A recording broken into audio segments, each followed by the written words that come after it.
নিশ্চিত করার ষড়যন্ত্র তারা করেছিল, কিন্তু জামাত ইসলামী এমন একটি সংগঠন, এই নিশ্চিত করার সুযোগ তাদের নেই।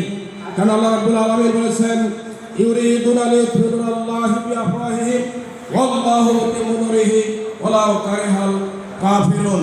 প্রিয় সাথী বন্ধুগণ, তারা কিন্তু আল্লাহ রাব্বুল আলামিনের ঘোষণা হলো ওয়াল্লাহু মুতিম্মু নূরিহি, তিনি তার নূরকে, তিনি তার কালামকে আলোকিত করবেন, লাইটিং করবেন, প্রজ্বলিত করবেন।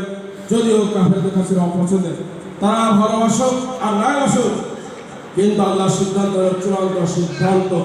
প্রিয় সাথী বন্ধুগণ, একটি স্লোগান দিয়েছিলেন, সেই স্লোগানটা নাম হলো রাজাকার রাজাকার, ঠিক কিনা?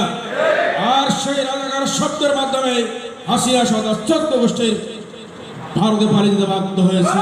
তারাও এই রাজাকারের তোকড়া দেওয়ার চেষ্টা করতেছে। আমরা বন্ধুদেরকে বলে দিতে চাই, যারা রাজাকার শব্দের উচ্চারণ করার মাধ্যমে জনগণ থেকে বিচ্ছিন্ন করার চেষ্টা করেছিল,